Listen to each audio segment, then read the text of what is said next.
Bonjour à tous, bienvenue sur notre chaîne et merci d'avoir cliqué. Sur cette chaîne, on essaie de réaliser un challenge qui est de rendre les dictées vraiment agréables. Genre vraiment agréables, fini la corvée. Chez nous, la dictée, ça devient le petit moment chill de la semaine. Ici, on prend le temps et on se laisse porter par le texte. On retrouve goût à l'écriture. Alors, on publie chaque mardi une dictée sur une œuvre mystère ou un univers mystère et on la corrige. Et à la toute fin, on découvre ensemble l'œuvre en question. Pour parvenir à atteindre cet objectif, on a besoin de vous.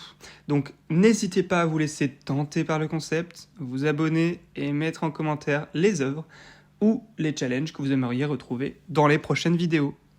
D'ailleurs, n'hésitez pas à rejoindre notre communauté Insta. On bosse sur du nouveau contenu et des challenges exclusifs. Alors, j'explique le principe des dictées mystères pour les petits nouveaux. Vous découvrez une œuvre littéraire à travers 3 extraits soigneusement choisis. Votre mission, réussir la dictée, bien sûr, c'est le premier objectif, mais surtout deviner l'univers ou le titre de l'œuvre avant de la fin de la vidéo. Comme toujours, la dictée, elle est divisée en 3 paliers, avec un niveau de difficulté progressif. On essaie de faire progressif, mais bon, c'est pas forcément le cas des fois. Et quelques faux indices glissés par-ci par-là pour corser le jeu.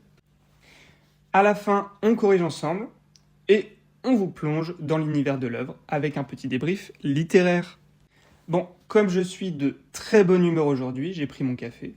Je vais te donner des premiers éléments avant même le début de la dictée, la chance. Aujourd'hui, on change totalement d'ambiance. Fini les asiles et tempêtes, place à la campagne et au calme.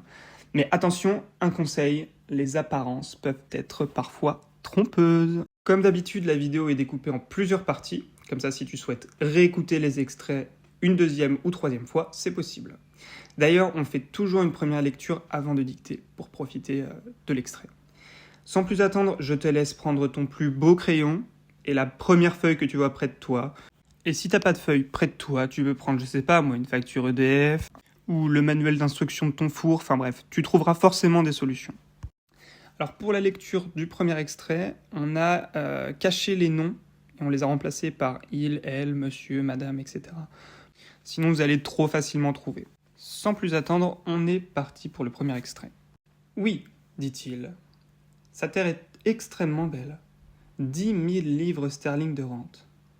Personne mieux que moi n'en peut dire des nouvelles. J'ai eu, dès mon enfance, les plus étroites liaisons avec cette famille. Elle ne put cacher son étonnement. Cette assertion, dans le fait, a de quoi vous surprendre, mademoiselle, après l'air de froideur que vous avez pu remarquer dans notre rencontre d'hier. Êtes-vous très lié avec monsieur ? Peu, et sans désirer l'être davantage. J'ai passé 4 jours dans la même maison que lui, il ne m'a point paru aimable. Tiret. Oui, virgule, dit-il, virgule. Sa terre est extrêmement belle. 2 points. 10 000 livres sterling de rente. Point. Personne mieux que moi n'en peut dire des nouvelles, point virgule. J'ai eu, virgule, dès mon enfance, virgule, les plus étroites liaisons avec cette famille, point. Elle ne put cacher son étonnement, point. À la ligne tirée. Cette assertion, virgule, dans le fait, virgule, a de quoi vous surprendre, virgule, mademoiselle, virgule. Après l'air de froideur que vous avez pu remarquer dans notre rencontre d'hier. Point. Êtes-vous très lié avec monsieur? Point d'interrogation. À la ligne tirée. Peu, virgule. Et sans désirer l'être davantage, point, virgule. J'ai passé 4 jours dans la même maison que lui, virgule. Il ne m'a point paru aimable, point final. Voilà, le premier extrait, c'est fait. Alors, il était un peu long et le langage assez soutenu. Mais bon, peut-être que c'est pas le cas dans toute l'œuvre. Voilà, à vous de vous faire votre propre avis. Bref, sans plus attendre, on passe à la lecture de l'extrait 2. Alors, niveau grammaire, il n'est pas plus complexe que l'autre, mais je voulais vraiment sélectionner cet extrait, qui est hilarant au possible, mais bon, pour ça, il faut avoir lu l'œuvre. Donc il faut attendre la fin de la vidéo pour connaître le nom de l'ouvrage. « Ce n'est pas d'aujourd'hui que je sais, reprit M. Collins, que toute femme se fait une loi de rejeter d'abord les hommages de l'homme, qu'en secret elle préfère, et que souvent même ce refus est réitéré plus d'une fois.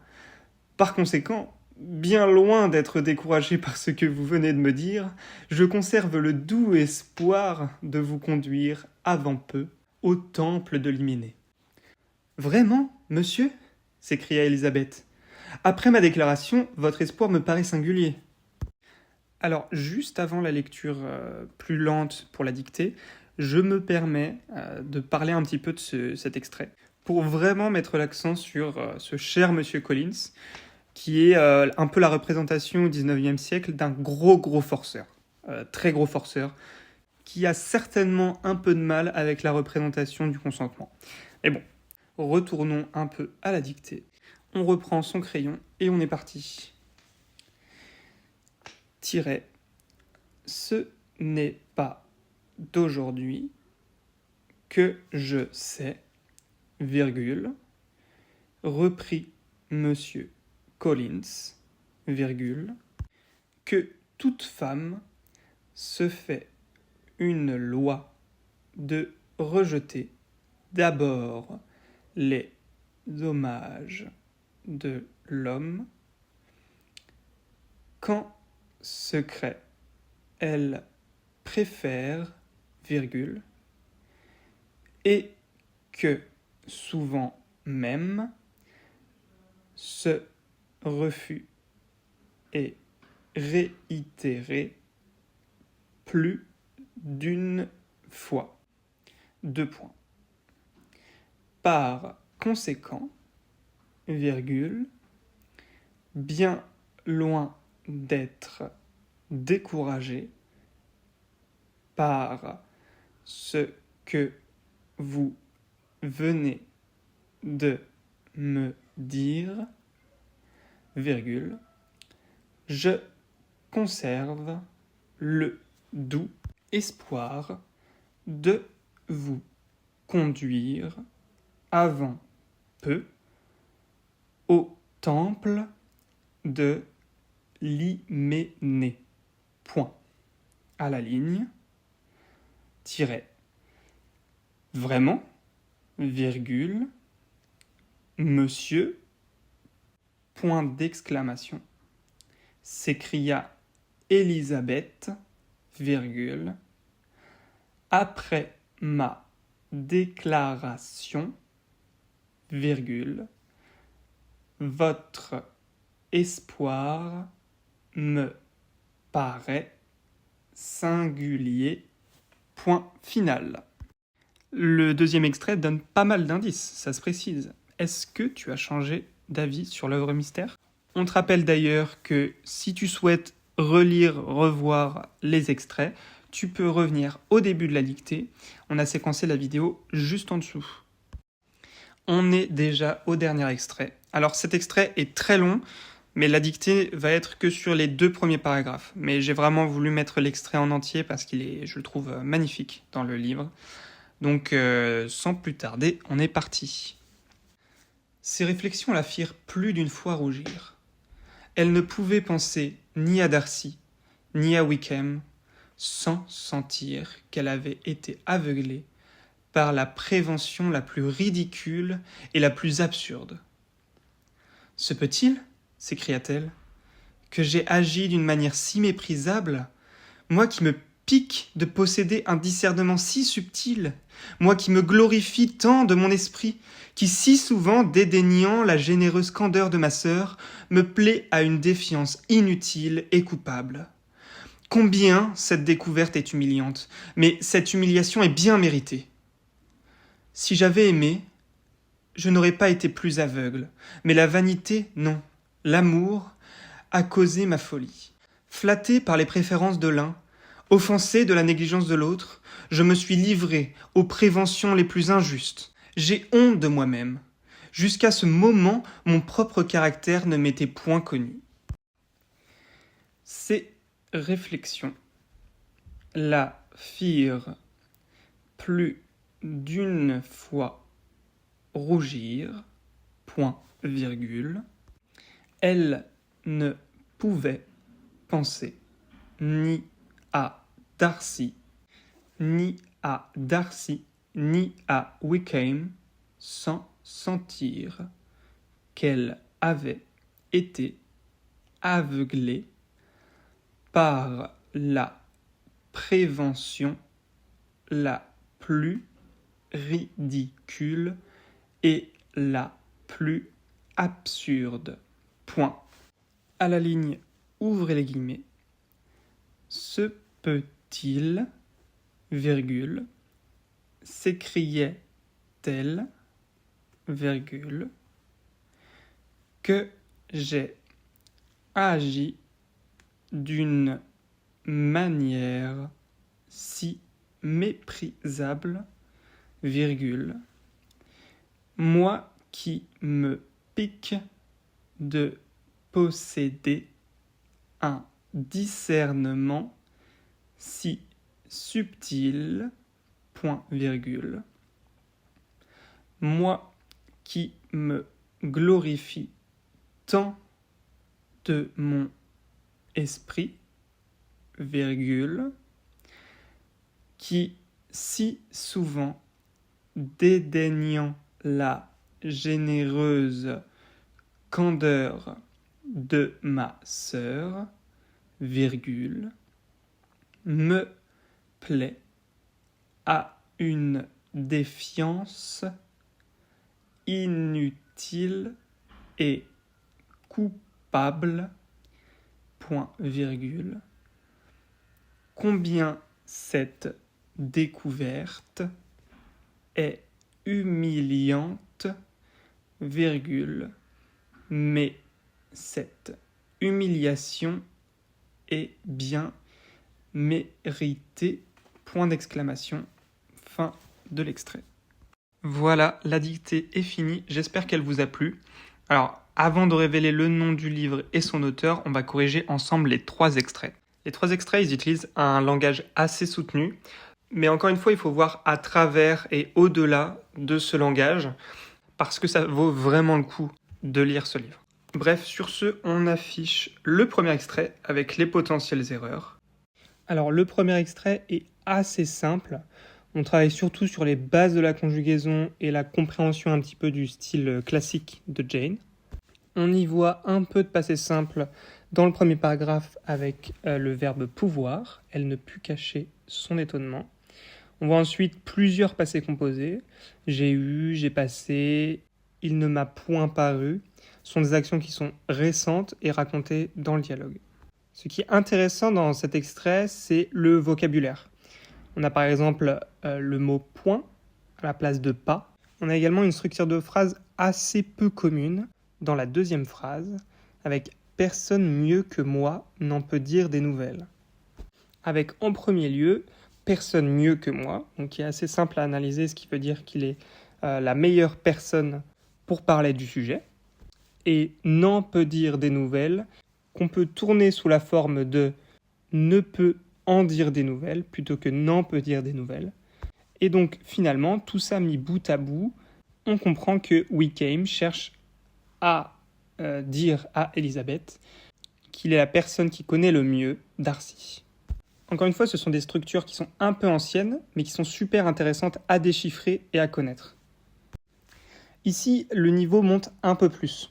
On est face à des phrases très longues, à la Monsieur Collins finalement dans tout le roman, pleines de subordonnés, ce qui était assez à la mode avant. Et donc, ça oblige à suivre le fil du raisonnement sans trop se perdre. Il faut faire vraiment attention. On observe aussi un mélange de présent, passé composé et futur proche pour exprimer un discours qui est persuasif. Collins, il essaie clairement de convaincre Elisabeth de le marier, mais c'est clairement de la manipulation.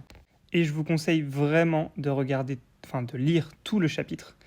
C'est vers la page 90, page 100, parce qu'on est vraiment sur un argumentaire très pompeux de Monsieur Collins, et ça en devient vraiment ridicule. On voit très bien qu'Austen s'en moque, mais complètement, mais de manière très subtile. Et donc, ça s'exprime par la phrase d'Elisabeth, qui est « Votre espoir me paraît singulier ». Là, on est vraiment sur le comble de l'ironie. Et finalement, le meilleur pour la fin, le dernier extrait, c'est vraiment l'un de mes préférés, où on voit Elisabeth qui se remet profondément en question. C'est un peu l'occasion de voir l'alternance des temps, avec imparfait, plus que parfait, subjonctif, passé, etc. Et donc, le style, il est vraiment très introspectif. On voit vraiment une remise en question très profonde. On a des phrases qui sont longues, mais qui sont facilement compréhensibles. C'est des phrases qui sont en cascade, avec l'usage de beaucoup de subordonnés relatifs complexes, introduites par qui, mais aussi beaucoup d'appositions. Moi qui me pique de posséder, par exemple. En fait, il y a vraiment cette idée d'enchaînement d'idées, mais vraiment constante, mais sans rupture. On suit vraiment son schéma de pensée hyper facilement, en fait. On ressent toute sa honte, on ressent ce retournement intérieur, et on le voit vraiment à travers la syntaxe. Le vocabulaire, il montre aussi beaucoup ce sentiment, avec du vocabulaire comme méprisable, humiliation. Voilà, les émotions sont vraiment mises sur le devant de la scène, et ça donne beaucoup de puissance au texte. Voilà, alors on a abordé les règles grammaticales principales de ce texte. Il y avait beaucoup de choses à dire, et donc on n'est pas allé vraiment en profondeur sur les règles grammaticales. Mais si tu veux un peu en savoir plus, n'hésite pas à regarder notre fiche de révision des dictées qui sont dans la description. Et d'ailleurs, n'hésite pas à nous mettre en commentaire la pire faute que tu as faite, parce qu'on va faire un classement des pires erreurs jamais réalisées, donc n'hésite pas. Et voilà, nous arrivons au moment tant attendu. Il est temps de révéler l'œuvre qui se cachait derrière ces extraits. Les extraits que nous avons lus proviennent du livre Orgueil et préjugés de Jane Austen. Si vous avez trouvé, bravo, sinon pas de panique, on vous explique tout. On est dans l'Angleterre du début du 19e siècle. Elizabeth Bennet, une jeune femme brillante, vit avec ses 4 sœurs et une mère obsédée par une seule idée, les marier et vite. Mais Elizabeth, elle, ne se contente pas de n'importe quelle demande. Elle cherche l'amour véritable. Bref, autre chose que Monsieur Collins, par exemple.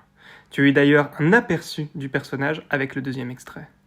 Le texte débute avec l'arrivée dans le quartier de Monsieur Darcy, l'archétype de l'ultra-riche exécrable. Le genre de gars qu'on adore détester, avant de se dire « Attends, peut-être pas tant que ça ». Étant donné que tu as lu les extraits, tu peux te dire que le livre va être plat et cucu. Une romance à base de « je t'aime, moi non plus », mais je pense que tu te trompes. À travers une intrigue en apparence légère, Austen livre une analyse sociologique à la fois fine et satirique de la grande société anglaise du XIXe siècle. Regarde, les traits de chaque personnage sont poussés à l'extrême. On a la mère Bennet, qui est obnubilée par l'idée de marier ses filles à un homme riche. On a aussi Darcy, l'aristocrate orgueilleux, mais aussi la sœur superficielle ou le clergé vaniteux Collins. Tous sont dessinés avec une ironie mordante, dressant ainsi un tableau net de la bourgeoisie anglaise à travers ce microcosme américain. Alors, ok, tu peux me dire, cool, et alors ce bouquin, il a quoi de mieux que Bridgerton? Je pense que je sais déjà tout, quoi. Eh ben, ce roman, c'est une mine d'or, parce que Jane Austen, elle décrit ce qu'elle vit à son époque. C'est pas une réalisatrice de chez Netflix qui imagine et réfléchit pour elle, voilà. Donc la réalité du 19e siècle, sa réalité, elle est centrée autour de l'argent. La femme est réduite à sa dot et l'homme est réduit à sa rente. Les inégalités sociales sont partout et Jane Austen les dénonce, mais sans trop faire de vagues. Elle critique avec grande finesse les fondements de sa société et joue avec les codes de son époque pour mieux les questionner. À la fin de cette lecture, j'ai eu du mal à me dire que ce roman a plus de 200 ans. Certes, on y voit au début que tout nous oppose. En 1813, on vit pour le mariage, les bals, les dîners, tandis qu'aujourd'hui on vit pour autre chose, le travail, le voyage, l'émancipation. Mais dans le fond, le moteur est le même. Réussir dans son milieu, avoir du pouvoir et s'épanouir comme on peut. La seule différence réside dans les symboles de ce pouvoir. En 1813, les symboles s'expriment à travers le mariage. Aujourd'hui, ils s'expriment plus par le travail, par la vie sociale, les réseaux, etc. Bref, on a beaucoup de choses à dire, donc il vaut mieux pour toi de te faire ton propre avis à travers ces 400 pages. Je te laisse avec quelques recommandations pour prolonger l'expérience. Ce qu'il faut savoir, il faut savoir que c'est un roman qui plaît encore énormément. On atteste les 17 adaptations au cinéma. Et on te conseille celle de 2005, la plus populaire de toutes. En autre recommandation, on te propose un autre classique signé Austen, Raison et Sentiment, qui conserve le même style, les mêmes codes et bien sûr la même passion. Ensuite, un livre de Charlotte Brontë intitulé Jane Eyre. Je ne l'ai pas lu, mais on me l'a conseillé. C'est un roman de la même époque sur l'émancipation féminine. Et enfin, une série, Bridgerton, sur Netflix, qui est très très connue et qui conserve l'univers de l'aristocratie du 19e, mais avec plus de touches modernes, plus de drama et aussi des décors de fou quand même. Voilà, la vidéo touche à sa fin. Un grand merci pour ceux qui regardent jusqu'au bout. N'oubliez pas que vous trouverez en description le lien vers le livre dont nous avons tiré les extraits et une fiche synthèse des points de grammaire et erreurs classiques de cette dictée. Si vous avez aimé cette dictée jeu de piste, pensez à liker et à vous abonner pour ne pas rater la prochaine. N'hésitez pas à mettre en commentaire quelle œuvre vous aimeriez voir dans une prochaine dictée mystère. Sur ce, portez-vous bien et à la semaine prochaine.